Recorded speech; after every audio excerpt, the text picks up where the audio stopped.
दोस्तों, स्वागत है आप सभी का आपके अपने channel study for PCS exam पर। आज हम लोग एक बार फिर से Jharkhand for JPSC PT exam के सेशन में जुड़ रहे हैं और ये क्लास आपको बता दें कि लगभग डेली है ना 9 बजे सुबह आप लोगों के लिए अपलोड हो रहा है। तो आप लोग सभी कोई जो है इस क्लास को जरूर से अटेंड करें।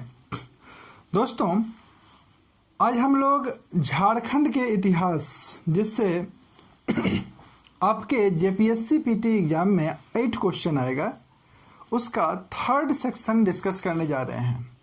तो बहुत ज़्यादा इम्पॉर्टेंट है ना। इससे पहले हम लोग झारखंड के इतिहास सेक्शन में से मुंडा शासन व्यवस्था पढ़ चुके हैं, उसके बाद नागवंशी शासन व्यवस्था पढ़ चुके हैं, जिससे आपका एक एक क्वेश्चन तो ऑलमोस्ट आएगा ही, और इसका बहुत ही डिटेल डिस्कशन आपके प्लेलिस्ट में आपको मिल जाएगा।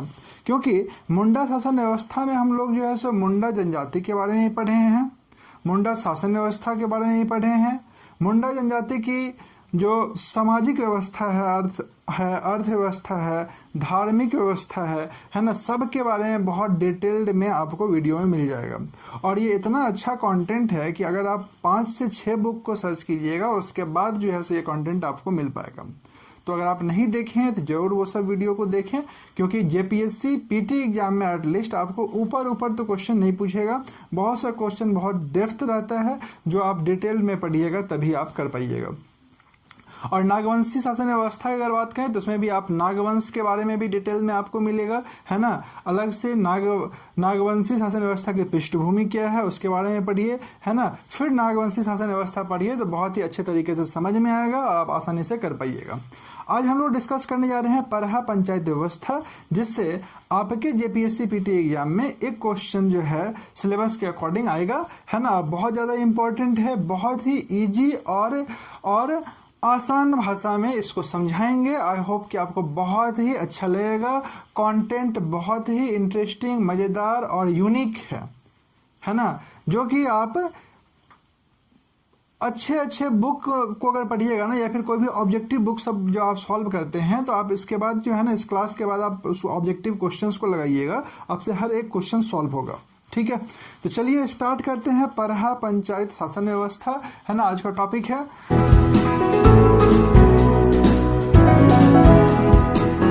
दोस्तों, ये जो परहा पंचायत शासन व्यवस्था है ना, ये मुख्य रूप से उरांव जनजाति में परहा पंचायत शासन व्यवस्था जो है आपका प्रचलित है। यानी कि हम लोग बोल सकते हैं कि परहा पंचायत शासन व्यवस्था जो है उरांव जनजाति की जो शासन व्यवस्था है उसको कहा जा सकता है। ठीक है, यानी कि ये डायरेक्टली किससे रिलेटेड है? उरांव जनजाति की शासन व्यवस्था से, उरांव जनजाति की शासन व्यवस्था से, है ना, ये डायरेक्टली रिलेटेड है ना। क्या फैक्ट बताया आपको कि परहा पंचायत शासन व्यवस्था जो है मुख्य रूप से उरांव जनजाति में प्रचलित है ना। अब देखिए, ये जो उरांव जनजाति है ये झारखंड की एक बहुत ही महत्वपूर्ण जनजाति है ना, और जनसंख्या की दृष्टि से इसका स्थान दूसरा है। तो यहाँ पे एक क्वेश्चन बनता है कि जनसंख्या की दृष्टि से झारखंड में पहला स्थान किस जनजाति का है? तो याद रखिएगा, पहला स्थान जो है संथाल जनजाति का है। लगभग 35% जनसंख्या जो है इसका है ना जनजातियों में। अब सेकेंड पोजीशन पे किसका है? तो उरांव जनजाति का है, लगभग 18.14% के आसपास है। और थर्ड पोजीशन जो है वो मुंडा जनजाति का है ना, लगभग 14% के आसपास जो है, 14.42% के आसपास जो है मुंडा जनजाति की जनसंख्या है। ठीक है, तो ये 3 इंपॉर्टेंट फैक्ट था। इसके क्रमानुसार ये पूछता है या सेकेंड थर्ड पोजीशन भी कई बार पूछ लेता है, आप इसे ध्यान में रखिएगा। अब हम लोग बात करते हैं कि जो परहा पंचायत शासन व्यवस्था था ये किस टाइप पे था, कैसे कार्य करता था, है ना। ध्यान रखिएगा, जो परहा पंचायत शासन व्यवस्था था ये 2 स्तर पर कार्य करती थी। ठीक है ना, परहा पंचायत शासन व्यवस्था था उरांव जनजाति की शासन व्यवस्था या परहा पंचायत शासन व्यवस्था, ये 2 स्तर पर कार्य करता था। 2 स्तर। ठीक है, एक कौन सा स्तर है? तो एक आपका है गांव के स्तर पर, ठीक है, गांव के स्तर पे, दूसरा परहा के स्तर पे। दोस्तों, जो गांव के स्तर पे होता था उसको बोलते थे ग्राम पंचायत। ठीक है, परहा, ये जो आपका परहा पंचायत शासन व्यवस्था है ये 2 स्तर पर कार्य करती है। एक आपका है गांव के स्तर पर, इसको बोलते हैं ग्राम पंचायत। सेकंड आपका है परहा के स्तर पर, परहा के स्तर पर इसको बोलते हैं परहा पंचायत। ठीक है, इसको बोलते हैं परहा पंचायत।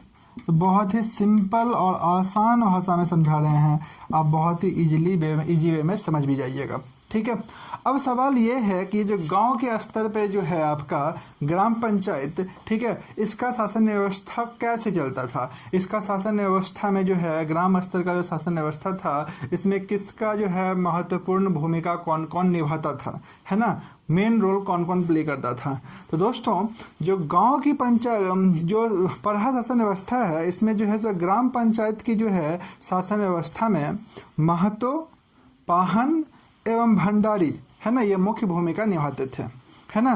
कौन कौन मुख्य भूमिका निभाते थे? ध्यान रखिएगा, गांव पंचायत जो है ना, यानी कि गांव पंचायत जो है यानी कि ग्राम पंचायत बोल दीजिए, है ना, इसमें जो है मुख्य भूमिका 3 आदमी निभाते थे। ठीक है, ये 3 आदमी कौन कौन थे? 3 आदमी कौन कौन थे? ध्यान रखिएगा,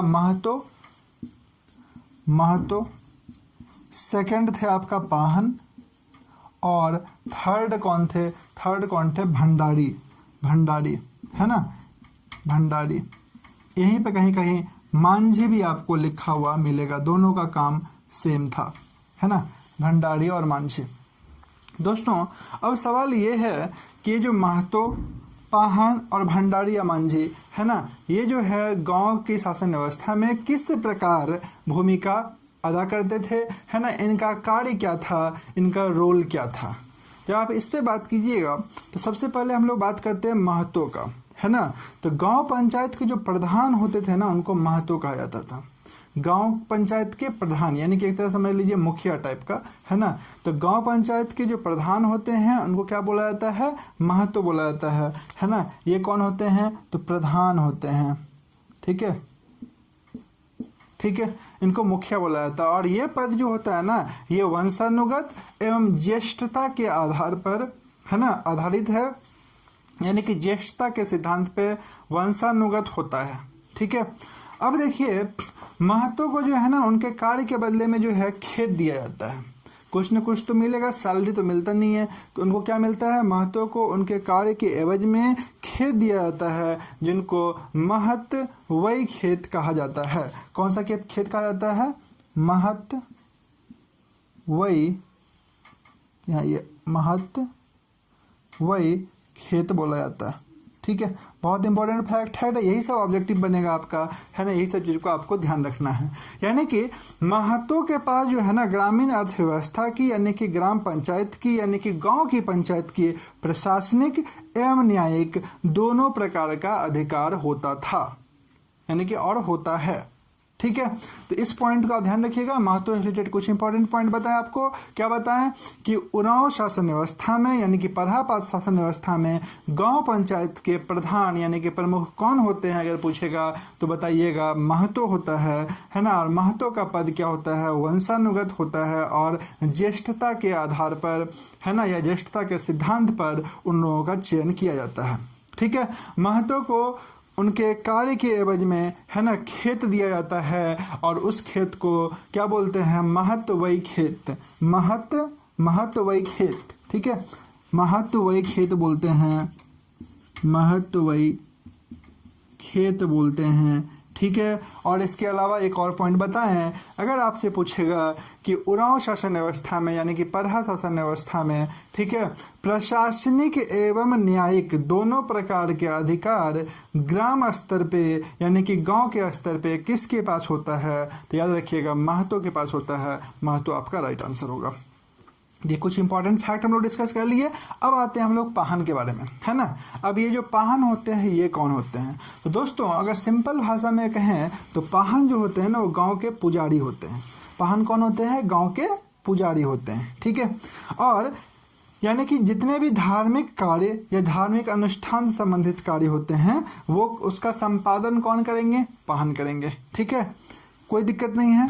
अब पाहन का जो कार्यकाल होता है ना, वो कितने वर्षों का होता है? 3 वर्षों का होता है, 3 साल का होता है।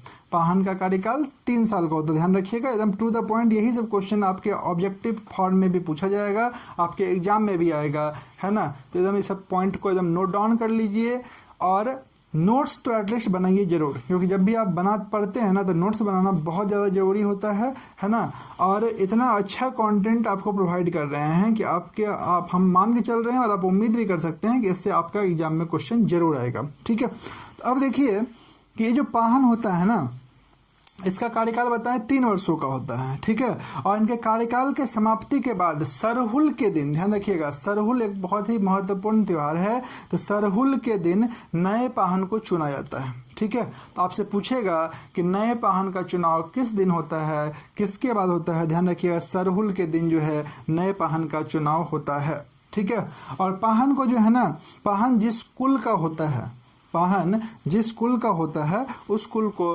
पाहन खूंट बोला जाता है। ठीक है, ध्यान रखिएगा, उस कुल को क्या बोलते हैं, पाहन खूंट बोलते हैं, पाहन खूंट बोलते हैं, जिस कुल का वो होता है। ठीक है, उस कुल को क्या बोलते हैं, पाहन खूंट बोलते हैं। ठीक है, अब यहाँ पर एक और क्वेश्चन मिलता है कि जो ये पाहन खूंट जो है इनके कुल का बोलते हैं। खूंट का जो शाब्दिक अर्थ होता है ना जनजातीय भाषा में, वो होता है बाबू परिवार। क्या होता है, खूंट का जो शाब्दिक अर्थ होता है क्या होता है, परिवार। एकदम ध्यान रखिएगा, सब क्वेश्चन पूछता है, छोटी छोटी इंपॉर्टेंट फैक्ट है जो कि हमेशा पूछता है। अब परहा पंचायत शासन व्यवस्था में पाहन को दी जाने वाली भूमि को क्या कहा जाता है, ये भी क्वेश्चन आएगा आपके एग्जाम में, बहुत इंपॉर्टेंट फैक्ट है। परहा शासन व्यवस्था में पाहन को, है ना, महत्व को दी जाने वाली भूमि को क्या बोला जाता है, महत्वई खेत। पाहन को दी जाने वाली भूमि को क्या कहा जाता है, ध्यान रखिएगा, पहनई भूमि, पहनई भूमि बोला जाता है, पहनई भूमि बोला जाता है। बहुत ज़्यादा इंपॉर्टेंट फैक्ट है, आपके एग्जाम में आ सकता है, एकदम नोट डाउन कर लीजिए, है ना। और पूरा कंटेंट को लास्ट तक देखिए, क्लास को प्रॉपर अटेंड कीजिए, जितना भी क्लास अपलोड हो रहा है आप लोगों के लिए, है ना। एकदम जेपीएससी पीटी एग्जाम के पॉइंट ऑफ व्यू से ही टोटल क्लास अपलोड कर रहे हैं, है ना। और ये एग्जाम में आपको बहुत ज़्यादा बेनिफिट मिलेगा, तो काइंडली टोटल क्लास को अटेंड कीजिए, वीडियो को जरूर शेयर कीजिए अपने दोस्तों के बीच, क्योंकि ये चैनल एकदम नया है और आप ही लोग के लिए स्टार्ट किए हैं, है ना। तो दोस्तों, पाहन को दी जाने वाली भूमि को पहनई भूमि कहा जाता है, ध्यान रखिएगा। अब इसमें एक और पॉइंट बनता है कि कुंवारा जो है ना वो पाहन नहीं बन सकता है। ठीक है, कुंवारा जो है, जो कुंवारा होता है वो पाहन नहीं बन सकता है, नहीं बन सकता है, ध्यान रखिएगा। ठीक है, कुंवारा जो होता है वो पाहन नहीं बन सकता है। तो आपको 3-4 मोस्ट इंपॉर्टेंट पॉइंट बताएं कि उरांव जनजाति की शासन व्यवस्था में, यानी कि परहा पंचायत शासन व्यवस्था में जो धार्मिक कार्यों एवं अनुष्ठानों का जो संपादन करता है वो कौन होता है, पाहन होता है। यानी कि गांव का पुजारी पाहन होता है, और पाहन का कार्यकाल 3 वर्षों का होता है, और कार्यकाल की समाप्ति के बाद सरहुल के दिन नए पाहन को चुना जाता है। ठीक है, और पाहन जिस कुल का होता है उसे क्या बोलते हैं, उसे आपका पाहन खूंट बोलते हैं, है ना। और खूंट का जनजातीय भाषा में शाब्दिक अर्थ दोस्तों क्या होता है, परिवार होता है। ठीक है, कोई प्रॉब्लम नहीं है, बिल्कुल क्लियर है, कमेंट करके हमें बता दीजिए एकदम फटाफट, बिल्कुल क्लियर है, सभी को समझ में आ रहा है। नेक्स्ट देखिए, नेक्स्ट पॉइंट आपको बताएं कि जो पाहन को जो वेतन के रूप में बोलिए या उनके कार्य के एवज में बोलिए, है ना, जो दी जाने वाली भूमि होता है, ठीक है, उसको हम लोग क्या बोलते हैं, पहनई भूमि बोलते हैं, पहनई भूमि बोलते हैं, ध्यान रखिएगा, इंपॉर्टेंट फैक्ट है। और एक लास्ट बताए थे आपको, कुंवारा जो है वो पाहन नहीं बन सकता है। ठीक है, अब आ जाइए थर्ड पॉइंट हम लोग, भंडारी या मांझी। ठीक है, भंडारी या मांझी का जो है ना परहा शासन व्यवस्था में, यानी परहा पंचायत शासन व्यवस्था में मुख्य कार्य जो है ना इनका क्या था, संदेशवाहक का। यानी कि भंडारी संदेशवाहक होते हैं, है ना। कौन होते हैं भंडारी, ये होते हैं संदेशवाहक, भंडारी संदेशवाहक होते हैं। ठीक है, ये क्या करते हैं, ये गांव में सूचनाओं का आदान प्रदान करते हैं, है ना, और महत्व के पंचायती आदेशों को एक दूसरे के पास पहुंचाते हैं। ठीक है। यानी कि अगर आपसे पूछेगा कि परहा पंचायत शासन व्यवस्था में सूचनाओं का आदान प्रदान कौन करते हैं, तो आपका आंसर हो जाएगा मांझी या भंडारी, जो भी ऑप्शन में होगा वो कर दीजिएगा। या फिर आपसे पूछता है कि महतो के पंचायती आदेशों को गांव वालों तक पहुंचाने का कार्य किसका होता है, ठीक है। तो ध्यान रखिएगा, राइट आंसर होगा भंडारी या मांझी, ठीक है। बिल्कुल क्लियर है 100%।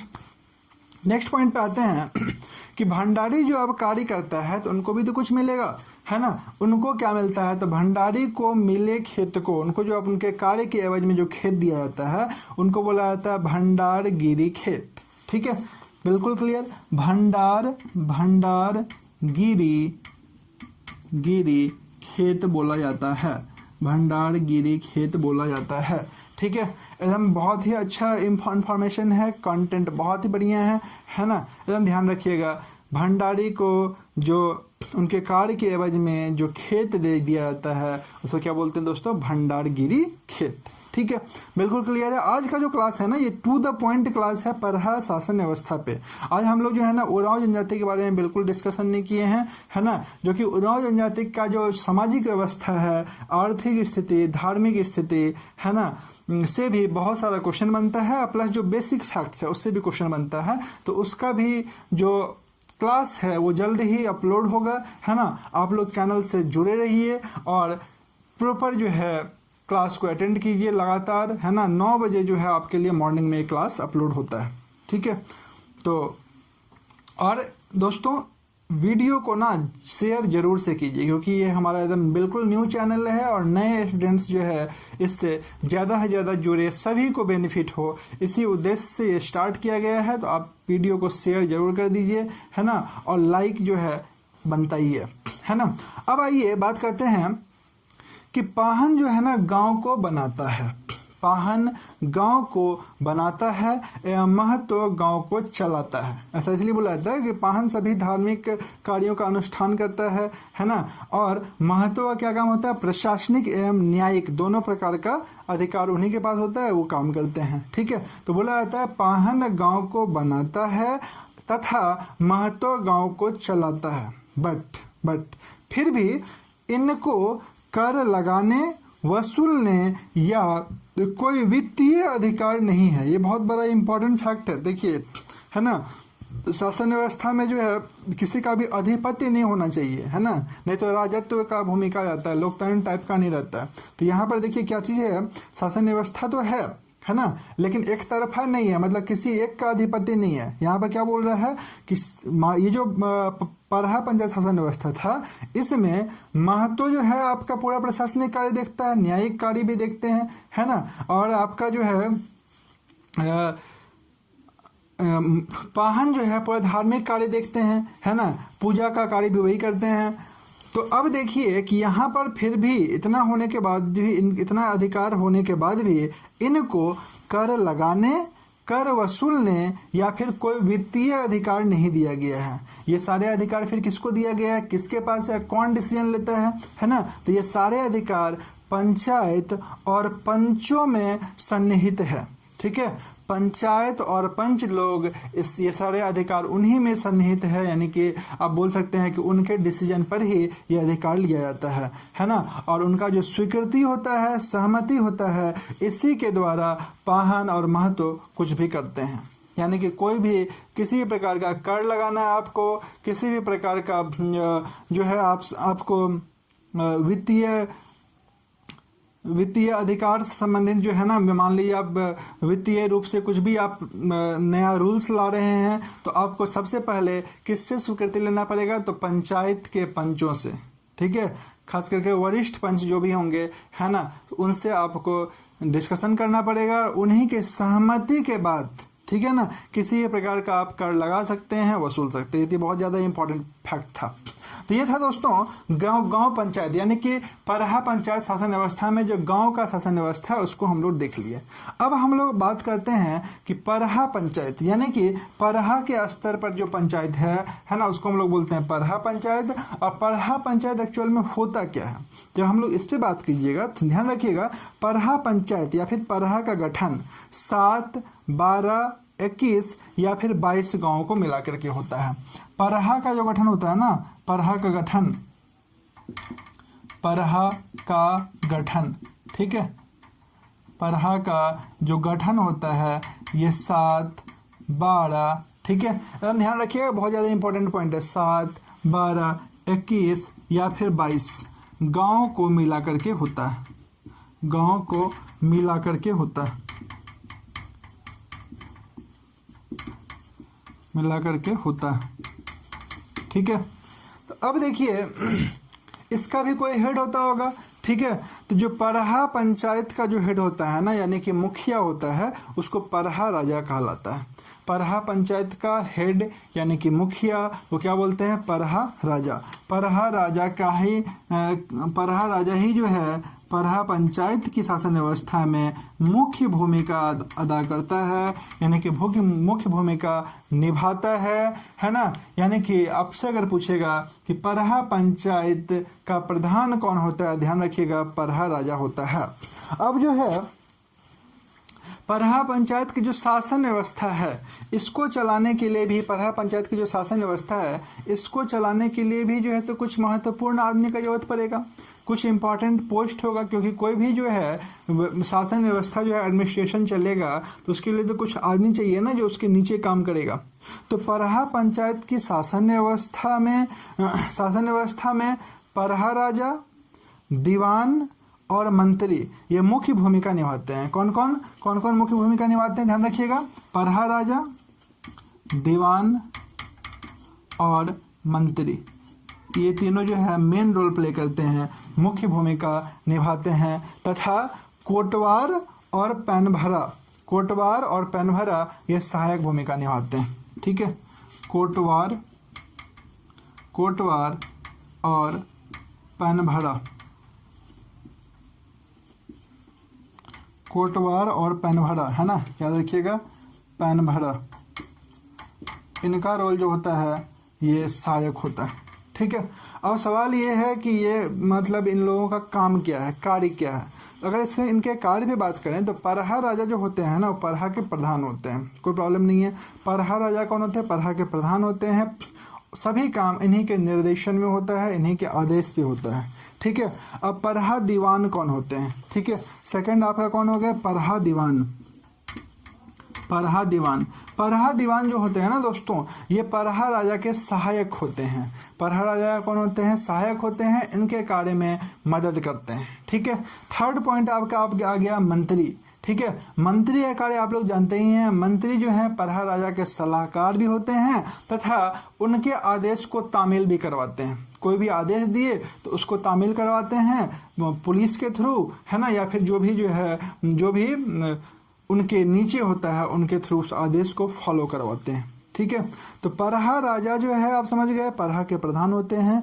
परहा दीवान परहा राजा के सहायक होते हैं और मंत्री जो होते हैं परहा राजा के सलाहकार होते हैं। नेक्स्ट है आपका कोटवार। तो कोटवार जो होता है ना दोस्तों, परहा राजा के परहा पंचायत शासन व्यवस्था में जो कोटवार होते हैं वो संदेश वाहक होते हैं, ठीक है। वो जो है परहा राजा के द्वारा जो भी आदेश दिया जाता है तो उसको मंत्री के आदेशानुसार संदेश वाहक जो है सभी के पास पहुंचाते हैं। यानी कि कोटवार जो है वो सूचनाओं का आदान प्रदान करते हैं। कोटवार का क्या काम है, मुख्य रूप से सूचनाओं का यानी कि संदेश का आदान प्रदान करना, ठीक है।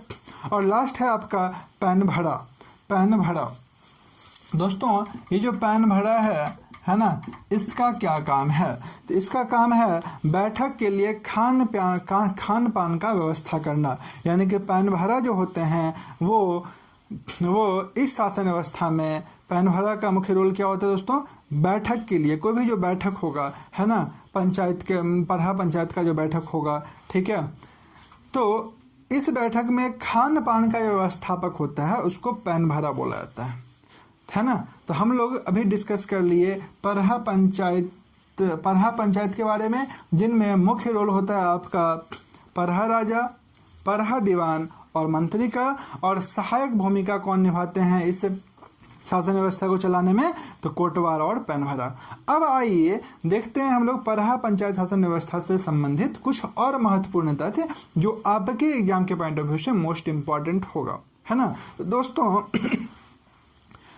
बहुत ही ज़्यादा इम्पॉर्टेंट फैक्ट्स का संकलन इस क्लास में किया गया है, इस वीडियो में किया गया है। तो आप कंटेंट को एकदम शुरुआत से अच्छे से एकदम देखते चलिए, है ना, प्रॉपर नोट्स बनाते जाइए और चीज़ों को समझते जाइए, क्योंकि जो आपको स्टोरी के माध्यम से इतना अलग अलग समझा रहे हैं ना, डिफाइंड वे में बता रहे हैं कि एकदम आसानी से दिमाग में सेट भी हो जाएगा। तो एकदम अच्छे से विथ फुल कंसंट्रेशन क्लास को अटेंड कीजिए, सुनिए, है ना। ये आपका बहुत ज़्यादा इंपॉर्टेंट रोल प्ले करेगा आपके एग्जाम में, ठीक है। दोस्तों परहा पंचायत शासन व्यवस्था से संबंधित जो इम्पोर्टेंट तथ्य है, उसमें सबसे इम्पोर्टेंट तथ्य तो ये है कि परहा पंचायत शासन व्यवस्था, है ना, अब इस व्यवस्था में आंशिक रूप से, है ना, इस व्यवस्था का मतलब विघटन हो रहा है और परहा की जो गांव की संख्या है वो अब 5, 4 या 3 रह गई है। पहले दोस्तों कितना था गांवों की संख्या? पहले था 7, 12, 21, 22, अब है 5, 4 या 3,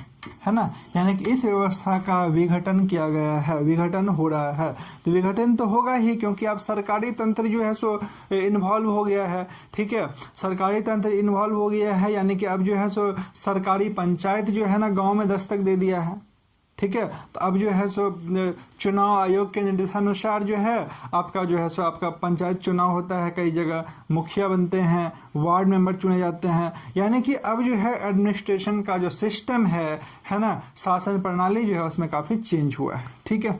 अब देखिए यहाँ से कि और इम्पोर्टेंट फैक्ट है कि परहा के गाँव में से एक को राजा गाँव बोला जाता है, ठीक है। क्या क्या बोला जाता है दोस्तों? परहा के गाँव में से एक को बोला जाता है राजा गांव, राजा गांव।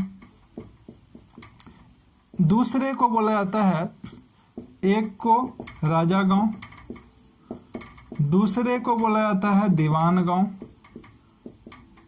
दीवान गांव, ठीक है। इधर इंपॉर्टेंट फैक्ट है, एकदम याद रखिएगा। तीसरे को पनेरे गांव बोला जाता है, तीसरे को पनेरे गांव बोला जाता है।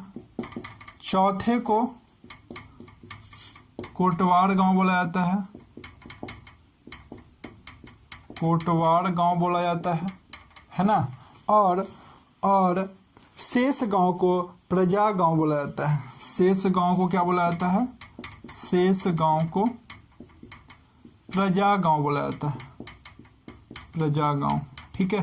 ये मोस्ट इंपोर्टेंट फैक्ट है दोस्तों। आपको क्या बताएं कि परहा के जो गांव हैं, तो परहा के गांव में से एक को राजा गांव, दूसरे को दीवान गांव, तीसरे को पनेरे गांव और चौथे को कोतवाड़ गांव तथा शेष गांव को प्रजा गांव कहा जाता है। और हर एक गांव का अपना विशेष प्रकारी होता है, ध्यान रखिएगा। हर एक गांव का अपना विशेष प्रकारी होता है, अपना विशेष सिस्टम होता है, कार्य प्रणाली होता है, ठीक है।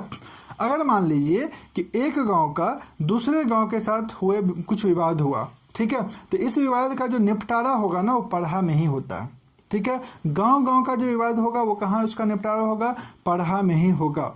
सपोज कीजिए यहाँ पर जो जाति बहिष्कार, ठीक है, जाति बहिष्कार का जो निर्णय होता है ना वो अंतिम निर्णय होता है, ठीक है। और ये जाति बहिष्कार संबंधित जो भी निर्णय होगा, ये निर्णय कौन लेगा दोस्तों? तो ये निर्णय जो है परहा ही लेगा।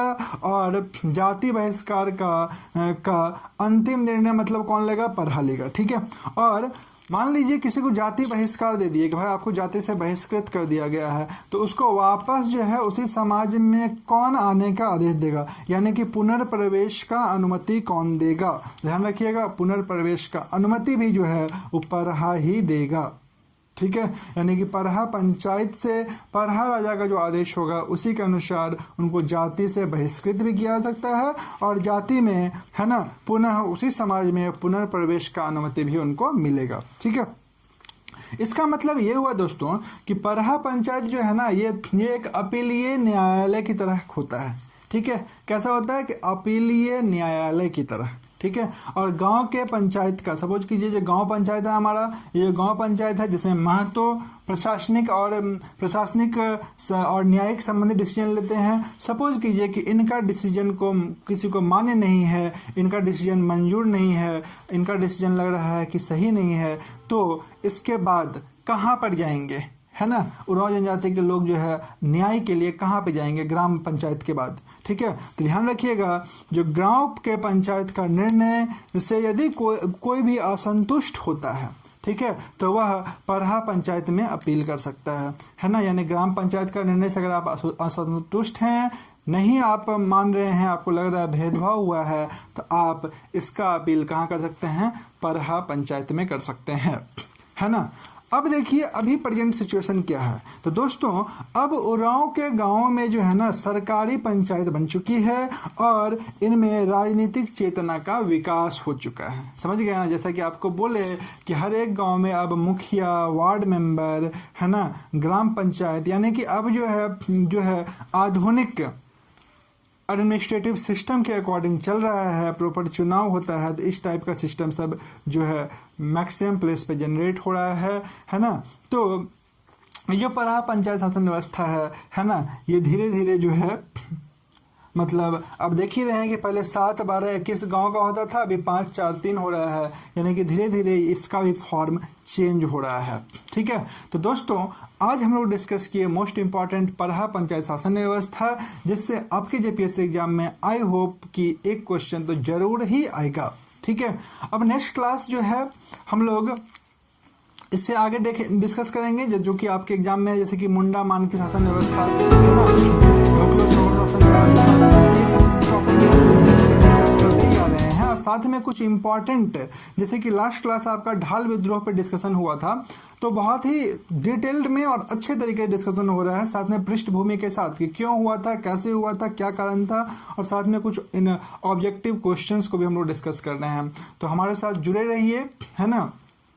बहुत ही अच्छे कंटेंट आप लोगों को प्रोवाइड कर रहे हैं और दोस्तों वीडियो को जरूर ही शेयर कर दीजिएगा। ठीक है, thank you all of you and best of luck.